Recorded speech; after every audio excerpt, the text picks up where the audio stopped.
Cinsi yolla keçə bilən infeksiyaların idman zallarından yoluxma şansı.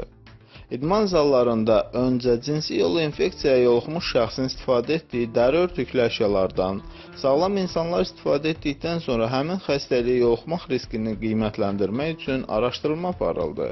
Cinsi yolla keçə bilən infeksiyaların idman zallarında məişət yolu ilə keçə bilmək şansını dəyərləndirmək üçün mikrobların yayılmasını göstərən xüsusi maddə orqanizmin müvafiq nahiyələrinə vuruldu.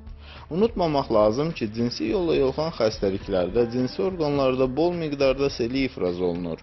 Bu seliklə də adı çəkilən xəstəlikləri törədən milyardlarla mikroblar ifraz olunur. Məhz bu selik onların həyat fəaliyyəti üçün müdafiə rolunu oynayır.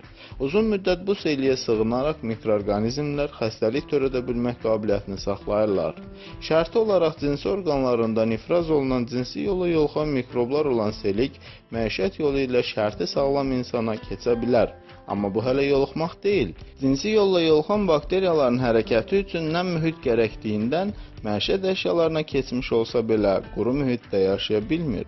Başqa sözlə zöhrəvi xəstəliklər, yəni cinsi yolla yoluxan xəstəliklər yalnız cinsi yolla yoluxurlar. Hazırladı Rauf Kazımov, həkim, uroloq.